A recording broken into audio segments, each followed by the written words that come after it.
Jangan resign dulu, nanti nyesel.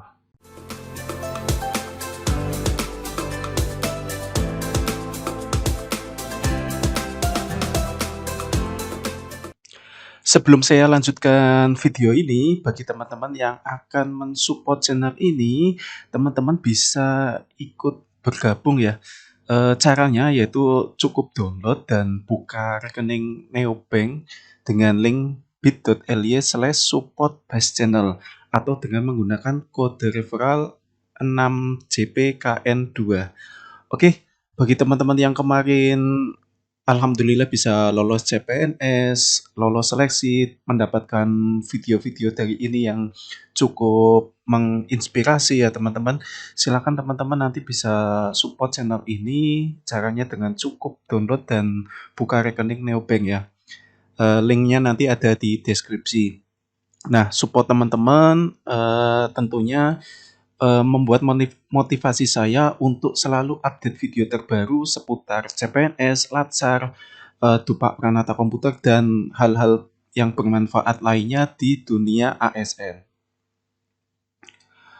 Oke, sesuai dengan judul sebelumnya, kenapa sih kita jangan resign dulu? Nah, perlu teman-teman ketahui bahwa proses sejak pengumuman kelulusan CPNS hingga nanti teman-teman mendapatkan gaji pertama, ini waktunya cukup lama, sekitar 5 bulan ya. Jadi agar tidak terlalu lama menganggur, teman-teman tentunya harus bisa mengatur waktu resign yang tepat. Kemudian karena waktunya yang cukup lama, tentunya teman-teman yang sudah berkeluarga ketika waktu resign hingga masuk CPNS, tentunya kan tidak ada pemasukan ya. Makanya teman-teman harus mempersiapkan diri kapan waktu resign yang tepat. Nah, alasan berikutnya kenapa teman-teman perlu mengatur waktu resign yang tepat yaitu untuk mempersiapkan masuk kerja tentunya teman-teman butuh dana ya untuk membeli baju seragam PNS, atribut, kemudian untuk mempersiapkan kos-kosan bagi yang merantau, hingga acara syukuran dan lain sebagainya. Nah, kemudian ada beberapa perusahaan atau instansi yang mewajibkan H-30 sebelum resign, sebelum keluar ya, teman-teman harus mengajukan resign dulu. Jika dadaan, maka resign-nya bisa ditunda sampai dapat personil pengganti. Kemudian, seperti kita ketahui bahwa tanggal 17 Desember 2021 kemarin, BKN telah mengeluarkan perubahan jadwal yang terbaru ya, di mana untuk tahap 1 dan tahap 2 itu digabung. Kemudian untuk pada poin 8, penyampaian kelengkapan dokumen dan pengisian DRH, ini istilah lain dari pemberkasan ya. Ini tanggal 7 sampai 21 Januari 2022. Kemudian usul penetapan NIP CPNS yang dilakukan oleh instansi ke BKN ini akan dilakukan tanggal 22 Januari hingga 22 Februari 2022. Nah, berdasarkan informasi ini, kita bisa mengatur kapan waktu resign yang tepat. Nah, di sini ini sudah saya berikan timeline-nya. Tanggal 7 sampai 21 Januari ini kan pemberkasan. Kemudian 22 Januari sampai 22 Februari ini kan pengusulan NIP yang dilakukan oleh instansi ke BKN. Nah, kemudian ini nanti gini, ada setelah pengusulan NIP nanti akan terbit SK CPNS-nya. Nah, SK CPNS nanti sekitar ini bulan Maret sampai dengan Mei 2002. Kemudian selang 1 bulan atau 2 bulan berikutnya akan muncul SK SPMT-nya atau teman-teman masuk kerjanya. Nah, dari SK SPMT, teman-teman nanti masuk kerja selang 1 bulan atau 2 bulan berikutnya, teman-teman ini baru menerima gaji pertama dan kapelan gaji sebelumnya.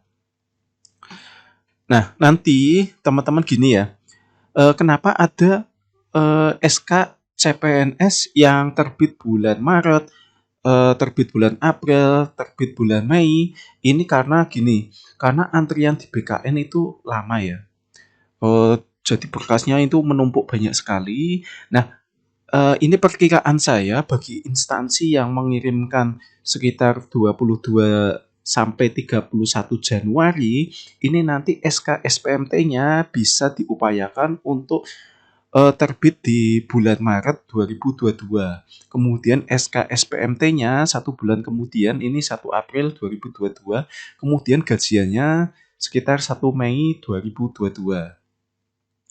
Kemudian bagi instansi yang mengajukan berkasnya 1 sampai 15 Februari 2022, ini nanti SK CPNS-nya akan terbit sekitar 1 April 2022, kemudian SK SPMT-nya 1 Mei 2022 dan gajiannya 1 Juni 2022. Kemudian bagi berkas yang masuk tanggal 16 sampai 22 Februari tahun 2022, SK-SPMT-nya kemungkinan 1 Mei 2022, kemudian SK-SPMT-nya 1 Juni 2022, dan gajiannya sekitar 1 Juli 2022. Nah, karena proses yang panjang inilah, maka teman-teman diharapkan untuk resign yang tepat ini sekitar 15 Maret sampai 30 April 2022 atau patokannya setelah keluar SK CPNS-nya. Nah, kemudian bagaimana triknya biar kita itu bisa mepet untuk resign-nya sehingga tidak terlalu lama menganggur. Nah, berikut ini triknya ya teman-teman ya. Jadi, trik untuk mengajukan resign-nya, teman-teman nanti pada tahap ini ya, tahap pemberkasan, pada minggu keempat bulan Januari 2022, teman-teman bilang ke atasan jika teman-teman ini lolos seleksi CPNS atau, CPPPK ya. Kemudian pada tahap ini teman-teman belum mengajukan resign, karena bilang aja, masih ada tahap pemberkasan, di mana tahap pemberkasan ini, eee, bisa jadi ada masalah, bisa jadi lancar ya. Kemudian nanti pada minggu keempat bulan Februari atau 1 bulan berikutnya, teman-teman ini mengajukan resign secara tertulis ke HRD-nya.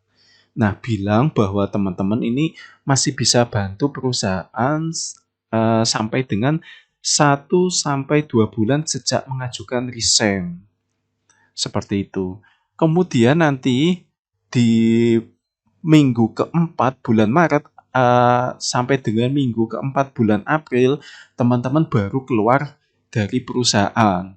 Nah, kemudian teman-teman urus surat pengalaman kerja, SK pengangkatan, dan SK pemberhentian sebagai karyawan di perusahaan tersebut. Jika teman-teman ini ingin mengajukan peninjauan masa kerja lampau ketika teman-teman menduduki CPNS. Seperti itu. Jadi ini triknya ya. Jadi ketika mengajukan resign, teman-teman jangan langsung mengajukan secara tertulis, tetapi bilang secara lisan dulu ke atasannya. Seperti itu. Baru nanti 1 bulan berikutnya teman-teman mengajukan resign secara tertulis. Kemudian teman-teman kasih waktu ke perusahaan 1 sampai 2 bulan ke depan, bilang aja masih mau membantu di perusahaan sampai dengan masuk kerja sebagai CPNS, seperti itu. Kemudian ini informasi yang perlu teman-teman ketahui bahwa terbitnya SK CPNS bukan berarti teman-teman nanti langsung masuk kerja, melainkan teman-teman harus menunggu terbitnya SK SPMT atau surat perintah melaksanakan tugas atau sering disebut juga SK penempatan. Nah, SK SPMT tersebut itu sebagai dasar untuk terbitnya gaji.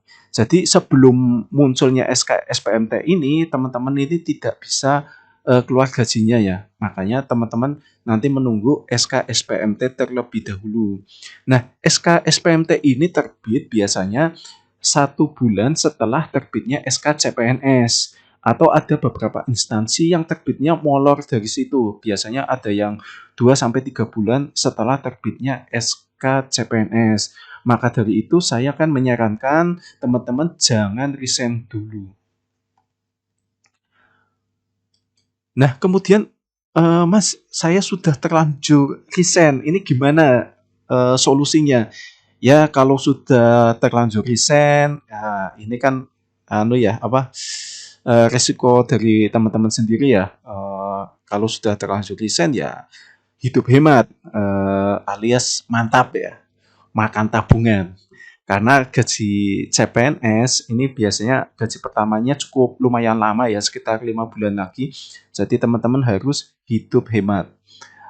Teman-teman juga bisa, mencari penghasilan tambahan ya, misalkan teman-teman, bisnis online, kemudian freelance atau mau ojek online terserah. Yang penting, waktu waktu yang kosong seperti ini teman-teman, maksimalkan untuk, mencari penghasilan tambahan ya.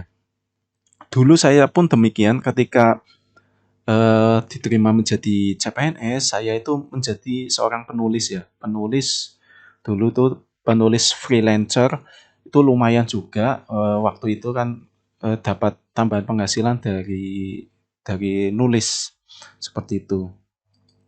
Nah, dari informasi ini saya harapkan teman-teman jangan resign dulu. Eh, karena kalau misalkan resign dulu nanti teman-teman akan menyesal. Oke, sekian video dari saya. Semoga bermanfaat. Jangan lupa klik like dan subscribe bagi yang belum, biar teman-teman tidak ketinggalan informasi seputar CPNS, seputar aktualisasi laser, dan dupa Pranata Komputer. Oke, saya Basuki Rahmat. Salam Brakom Indonesia.